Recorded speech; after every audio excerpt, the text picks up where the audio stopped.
Hello and very warm welcome at Amish Cycle 5858. I am Amish Cycle. Foreign news have been reported by American, European, Asian, African, Australian news channels and the news agencies. So please, let's go to the headlines.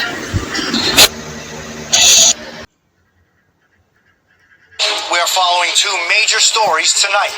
The massive winter storm and a deadly shooting in Minneapolis. Breaking tonight, tensions exploding in Minneapolis after a deadly shooting involving a federal officer, the second in just 3 weeks. Agents surrounding and wrestling a man to the ground, then shooting him at close range. Call an ambulance, please. Chaos on the streets. Protesters clashing with agents. Some running for cover from flashbangs and tear gas. The Department of Homeland Security releasing this image of a gun they say the man was carrying. We've got the latest on the ground, plus the response from the White House.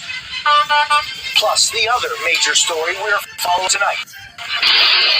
A massive winter storm on the move, taking aim at half the country.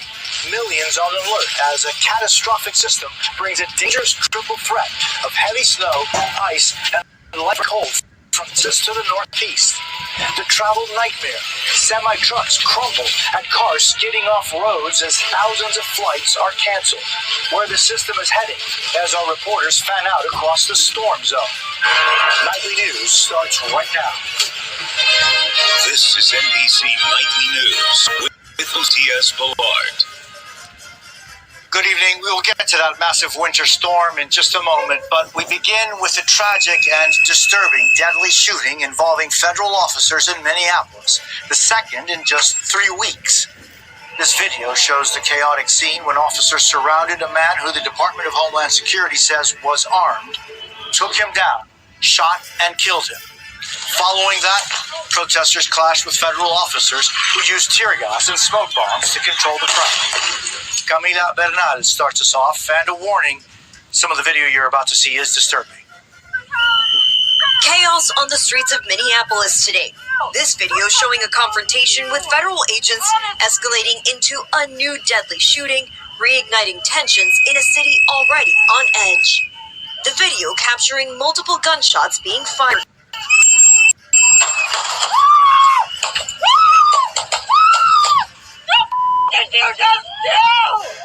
This video showing the moment from a angle. They killed me! Did I kill that guy? Are you kidding me, dude? Pushing in on the video lets you see the man being taken to the ground, agents surrounding him and striking blows. Until this moment, when the first shot is fired, immediately followed by several more. The Department of Homeland Security saying the man who was shot approached Border Patrol officers armed with this semi-automatic handgun and violently resisted attempts to disarm him. The agents, according to DHS, were conducting a targeted operation. Call an ambulance, please. Call an ambulance. DHS says despite the efforts of medics, the suspect was pronounced dead at the scene. The man now identified handgun and violently resisted attempts to disarm him. The agents, according to DHS, were conducting a targeted operation. Call an ambulance, please. Call an ambulance. DHS says despite the efforts of medics, the suspect was pronounced dead at the scene. The man now identified by the Associated Press as 37-year-old Alex Preddy, an ICU nurse. The only interaction that we are aware of with law enforcement has been for traffic tickets. Local police saying Preddy was a lawful gun owner and that details of what led to the shooting remain unclear. It was a tense sight today in the southern part of Minneapolis as On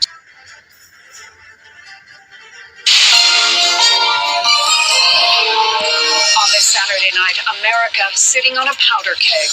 Federal authorities fatally shoot another U.S. citizen in Minneapolis. Oh my God!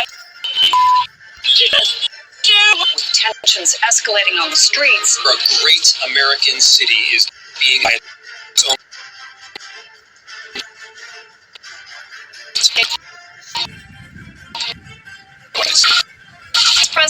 100% terror. Seems clearly annoyed.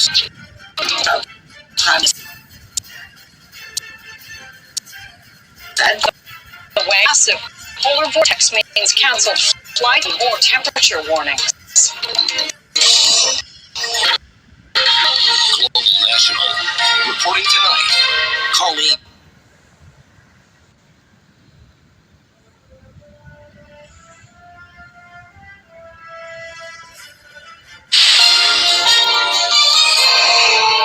On this Saturday night, America sitting on a powder keg. Federal authorities fatally shoot another U.S. citizen in Minneapolis. Oh my God! What did you just do? With tensions escalating on the streets. A great American city is being invaded by its own federal government. And between local and federal government agencies. I've seen the videos from several angles, and it's sickening. The U.S. president threatens 100% tariffs. Seems clearly annoyed by what our prime minister said. Should Canada sign a trade deal with China? And with more snow on the way, a massive polar vortex means canceled flights and more temperature warnings. Global National reporting tonight. Colleen Christie. Good evening. Thanks for joining us. Federal law enforcement agents have shot and killed another person on the streets of Minneapolis. The third shooting and second fatal one, further inflaming the growing tensions between federal agents, local officials, and residents. I just saw a video of more than 6 masked agents pummeling one of our constituents and shooting him to death. How many more residents, how many more Americans need to die or get badly hurt for this operation to end? Reggie Cicchini reports on the federal officials' justification for the shooting and the angry reaction on the streets of Minneapolis, and a warning: this story contains violent and disturbing images. A downtown thoroughfare in Minneapolis now sits at the center of attention after another federal agent-involved shooting. It came to light after video surfaced showing a scuffle between officers and a man, and at one point, at least one agent draws a firearm. We've paused the video at the moment gunshots can be heard. The Department of Homeland Security alleges 37-year-old Alex Preddy, an ICU nurse, was armed and interfered with an immigration operation. This individual went and impeded their law enforcement operations, attacked those officers, had a weapon on him, and multiple dozens of rounds of ammunition. So let's bring in Arkansas Governor Sarah Huckabee Sanders, who has declared a state of emergency in her state. Thank you for joining us this morning on the phone. So what does it look like down in Arkansas?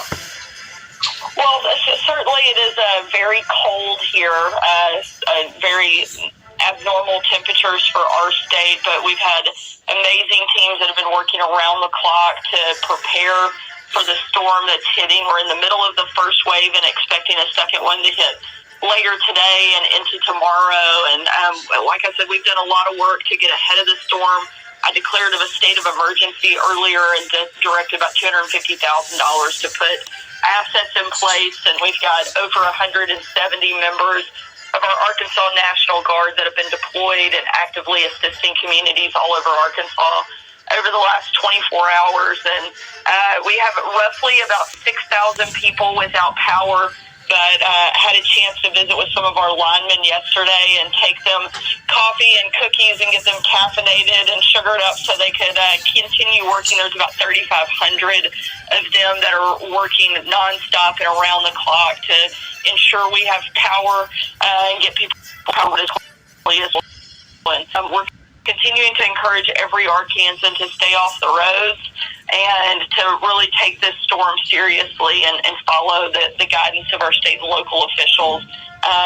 It looks pretty, and we certainly hope people can enjoy the fun parts of the snow, but also ask them to be really cautious as they're getting out and not take unnecessary risks. Yeah, and you know, Governor, as we were showing some of these weather maps, you see just really the sheer magnitude of the storm. But Little Rock seems to be right in the middle there, and you're talking about kind of your message to Arkansans to take this seriously, put into context for us sort of how significant of a storm this is specifically for Arkansas.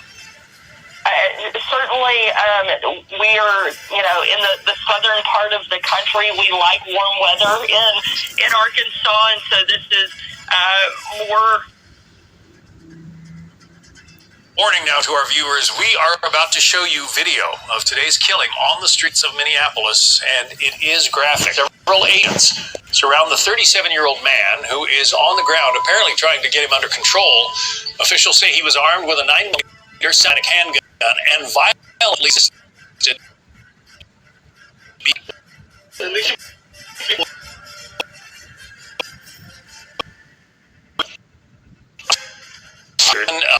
You've seen that video. You saw that. It does look like this person just from that glimpse. He's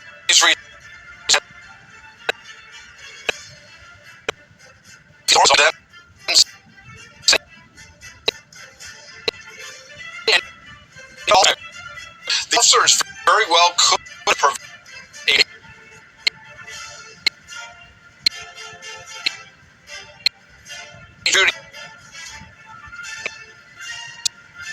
again, tamping down the rhetoric.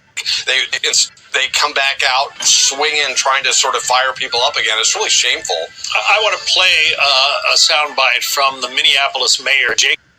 Here's what he had to say about the shooting this morning. Number one, control room. Not a single broken window, not a single injury.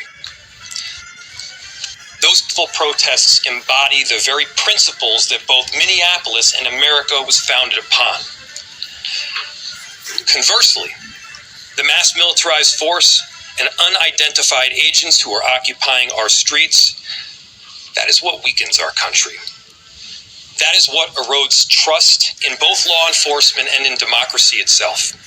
So he talked, Jonathan, about peaceful protests, but if you're going to a protest, you might take a sign, but why do you have to take a semi-automatic handgun and a couple of City magazines? Exactly. Like it's been to happen.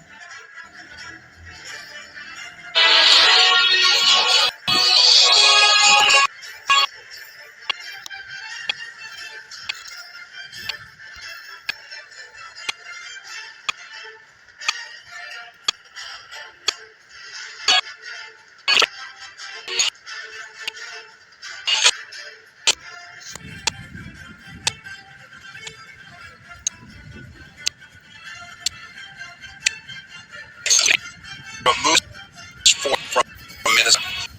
They are sowing chaos and violence. Also ahead, a climb down by Donald Trump. The US president says he loves the British military after offending those who fought in Afghanistan. The Home Secretary announces a new national police force dubbed the British FBI, which will take over counter-terror, fraud and criminal gang investigations. Andy Burnham makes his move. The Manchester mayor confirms he wants to run in a by-election that could see him take on Keir Starmer. We'll take a look at today's front pages in our press preview.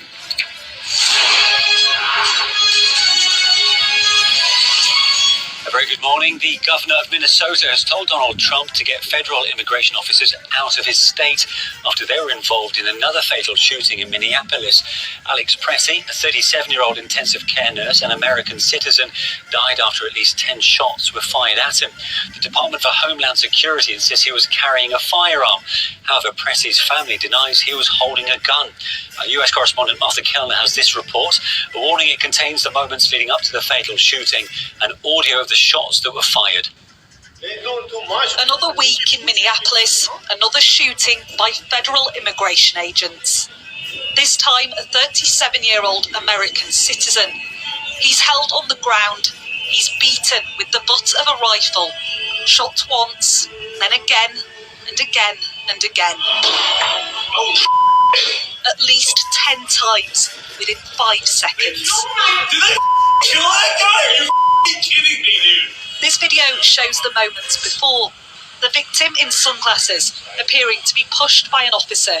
He seems to be filming on his phone. In recent weeks, people in Minneapolis have been recording immigration officers amid concerns they're abusing their powers. Alex Pretty had no criminal record. He did have a license to carry a firearm. Open carry is legal in Minnesota. Federal officials posted pictures of the gun they say Pretty had, claiming he was intent on massacring them. But video from the scene doesn't support that assertion, nor did the state's Democratic governor. I've seen the videos from several angles, and it's sickening. But I have a strong statement here for our federal government. Minnesota's justice system will have the last word on this. It must have the last word.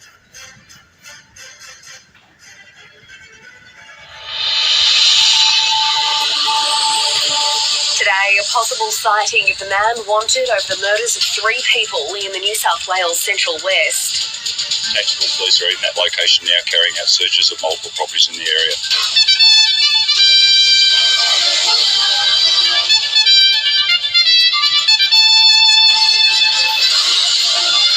Fire threatens homes and lives in Victoria's Otway Ranges and blankets Melbourne with smoke haze.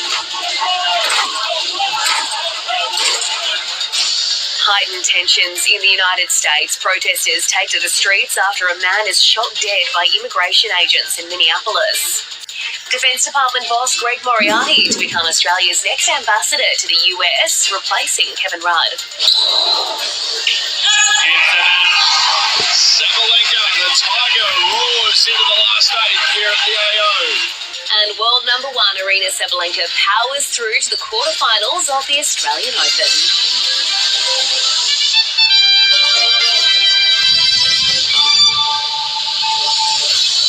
Hello and welcome to ABC News. I'm Melissa McKay. There's been a development in the search for a suspected triple murderer in the New South Wales Central West. Officers have been called to a remote area near Lake Kajelico where there's been a possible sighting of Julian Ingram. The 37-year-old has been wanted over the deaths of his former partner and 2 other people on Thursday. And a warning to Aboriginal and Torres Strait Islander viewers, this story contains the names of people who have died. Rhiannon Solomon-Marin has the details. Police have just given us an update a little while ago, and they said that members of the public have told them that there's been a potential sighting. They possibly saw Julian Ingram around Mount Hope in the early hours of this morning. Now, Mount Hope is a rural remote settlement. It sits roughly between Lake Kajelico and Cobar. It's very remote, it's vast, and there are lots of very, very large properties on the area. So it's also an area that police say Mr. Ingram frequently visited. We heard from Assistant Commissioner Andrew Holland a little earlier. He's spoken about how police have now been sent to that area, and they say they won't leave until it's declared safe. Let's take a listen to what he had to say. We now have a possible sighting of the offender in the Mount Hope district. Tactical police are in that location now, carrying out searches of multiple properties in the area. Obviously, with an armed offender in that area, we are asking for members of the public to exercise extreme caution. And Rhiannon, have police given us any more details on his potential movements? So we know Mr. Ingram was last seen leaving Lake Kajelico on Thursday in a white Ford Ranger. That was a council ute. And police had initially thought that he may have dumped that vehicle and switched cars and been driving around in something else. But they now say they have dash cam footage and CCTV, which confirms that that was the car he was using, and it shows him in it. So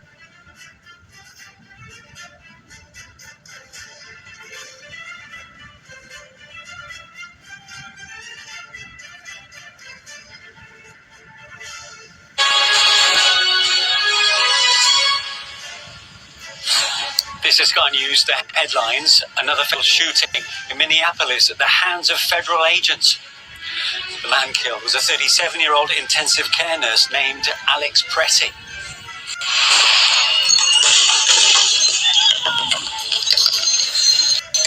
The shooting sparked angry scenes among residents and this call from Minnesota's governor. Donald Trump, I call.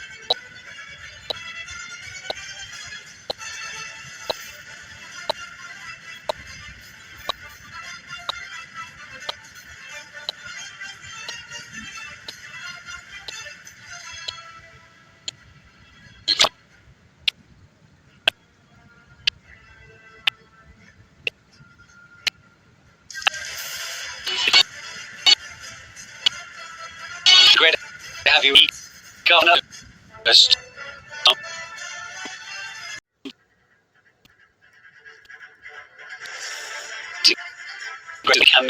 American, after at least 10 might ask. The document was carried firearm. Donald Trump has local preparation aides who act on part the master report and a warning it contains a moments leading up to the it'll shoot audio of the shots that were fired. Another week in Minneapolis, another shooting by federal immigration agents. This time a 37-year-old American citizen. He's held on the ground and tied within 5 seconds. This shows that before the victim in sunglasses going to be officer seems his phone. In recent weeks, people in Minneapolis have been recording immigration officers amid concerns they're abusing their powers. Alex Pretty criminal record. He did have a license to carry a firearm. Open carry is legal in Minnesota. Federal officials posted pictures of the gun they say Pretty had, claiming he was intent on massacring them. But video from the scene doesn't support that assertion, nor did the state's Democratic governor. I've seen the videos from several angles, and it's sickening. But I have a strong statement here for our federal government. Minnesota's justice system will have the last word on this. It must have the last word. As I told the White House in no uncertain terms this morning, the federal government cannot be trusted to lead this investigation. The state will handle it, period.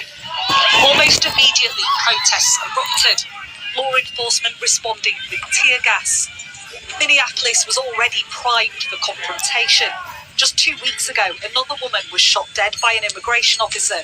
The majority here object to the techniques they're using to enforce President Trump's migrant.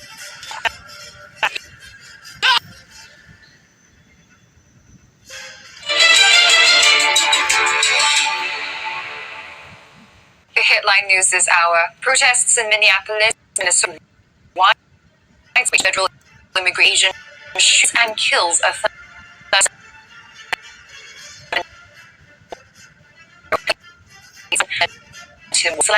and the federal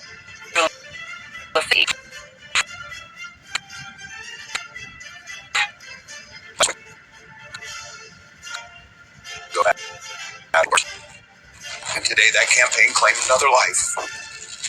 I've seen the videos from several angles, and it's sickening. Escalating tensions between the US and Canada. President Trump threatening an immediate 100% tariff on Ottawa if it follows through on a trade deal with China, days after Prime Minister Mark Carney spoke out against the US leader's pursuit of Greenland. Mr. Trump also warning the premier that China will, quote, eat Canada alive. Myanmar holds the third and final round of its month-long election today, with the junta-backed Union Solidarity and Development Party on course for a landslide victory. Military leaders cast the poll as a return to democracy, though critics have condemned the election as staged. And that's the latest from the CNN News.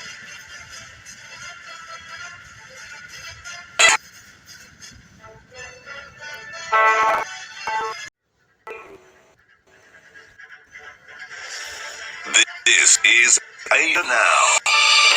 It's 9 a.m. in Singapore and Hong Kong, 6:30 in New Delhi, and 8 o'clock in Jakarta. I'm Karen. At this hour, protests in Listen amid widespread outrage after a federal immigration agent shoots and kills a 37-year-old U.S. citizen. Minnesota Governor slamming the presence of federal officials in the city, while President Donald Trump accuses the state's leaders of, quote, inciting insurrection. Adding tensions between the U.S. and Canada, President Trump threatening an immediate 100% on Ottawa if it follows through on a trade deal with China, days after Prime Minister Mark Carney spoke out against the U.S. leader's pursuit of Greenland.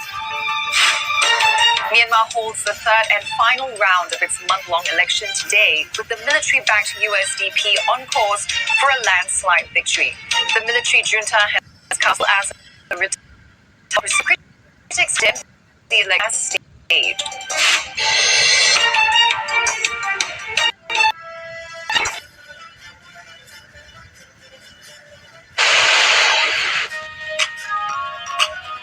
Africa News.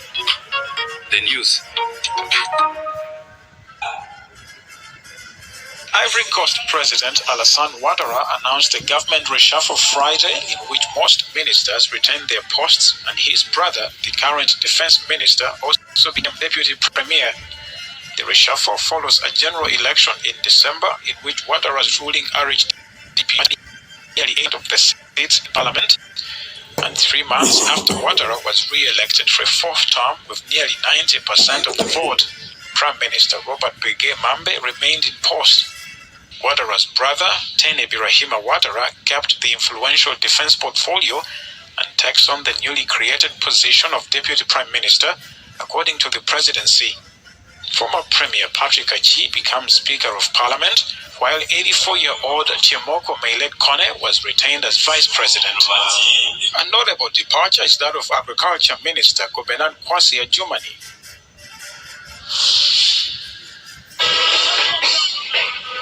800 young men and women graduated Friday from the police academy in Haiti's capital, Port-au-Prince. They will join the country's national police force as they battle against gangs that control an estimated 90% of the capital. The graduation of the young officers takes place amid political turmoil within the country's leadership. My government's actions are clear: to restore our republic, guarantee the safety of all citizens, and fully restore the authority of the state throughout the territory.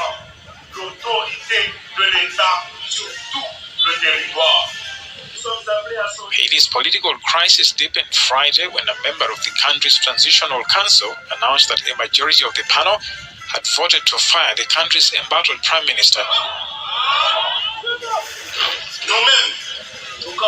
We ourselves are the majority. The majority is not 2, 3, 4, or 5 people. The majority is the entire population. In his speech at the police academy, the Prime Minister did not address the temporary presidential council's decision to fire him. More than 8,000 killings were reported across Haiti from January to November last year. A delegation from the International Monetary Fund is expected in Libreville next month as the Central African country seeks the multilateral lenders' help to implement a reform program. Gabon has made no formal request for a loan from the fund. However, Finance Minister Thierry Minko told Reuters that technical and institutional discussions with the IMF had intensified. An IMF spokesperson said the staff visit in February would assess Gabon's macroeconomic and fiscal developments and discuss policy and reform plans with the authorities.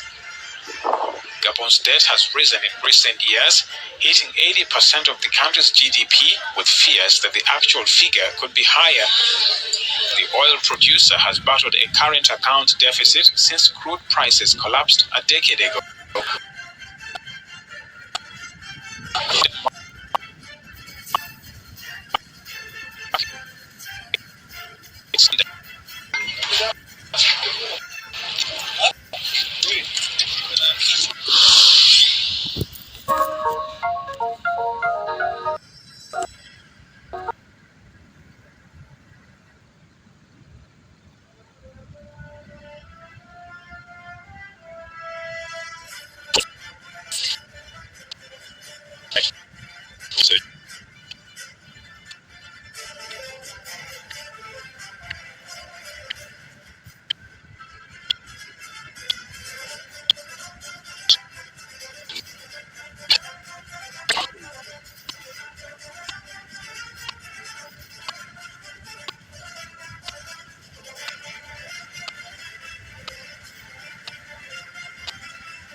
approach the court and also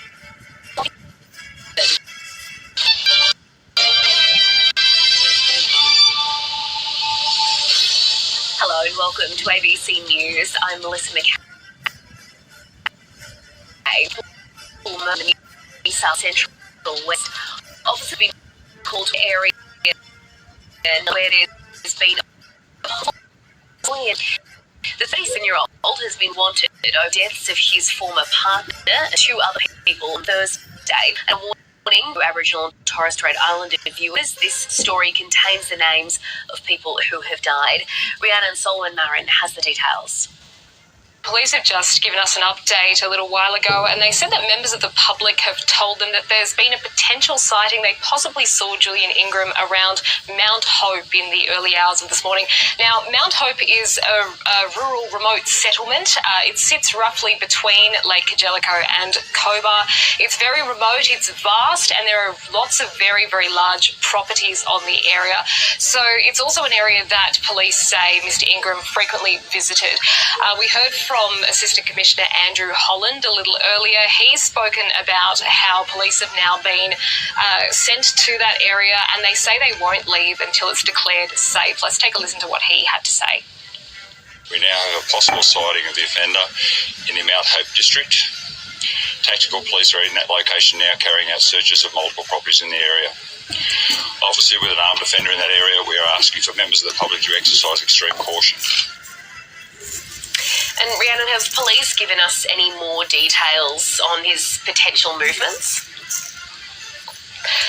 So we know Mr. Ingram was last seen leaving Lake Kajelico on Thursday in a white Ford Ranger. That was a council ute, and police had initially thought that he may have dumped that vehicle and switched cars and been driving around in something else, but they now say they have dash cam footage and CCTV which confirms that that was the car he was using, and it shows him in it. So they're again reminding the public to look out for that white Ford Ranger ute around the area. Now, they also say that at this stage it's believed that Mr. Ingram is working alone. Now, they were wondering whether, or they're exploring the possibility of whether he is being potentially assisted by people to evade police. Over the last little while, they've been speaking with Mr. Ingram's associates and his friends, but they say that they're not aware at any stage that he has been contacting them, but they are still not ruling out that possibility that someone might be helping him evade arrest. Rhiannon, in the small community around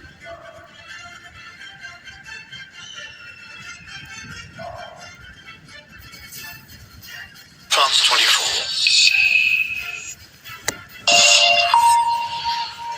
Hello, this is Night Watch here on France 24. The headlines.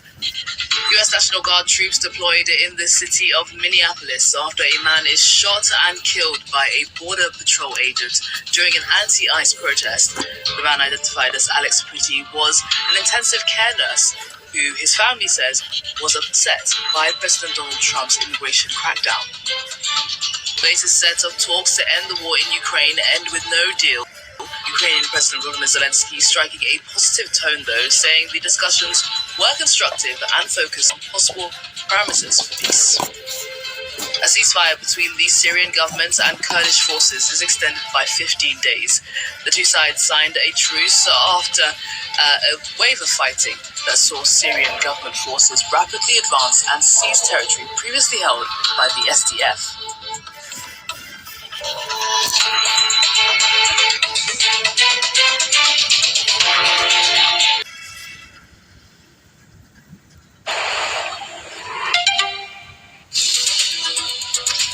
This is DW News, live from Berlin.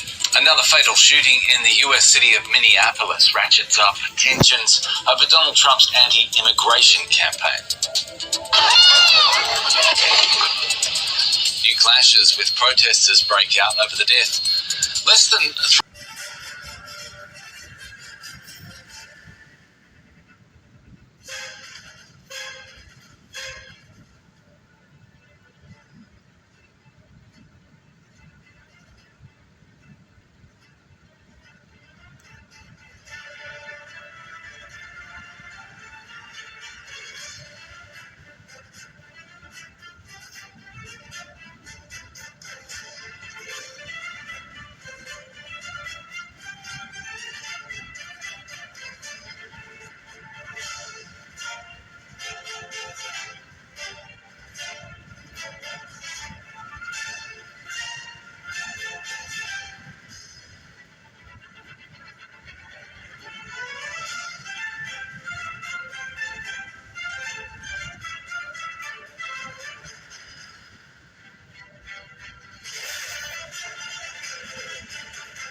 Thank you for watching Amish Shakil 5858. I am Amish Shakil. I hope you will visit again. Have a good life. Bye-bye.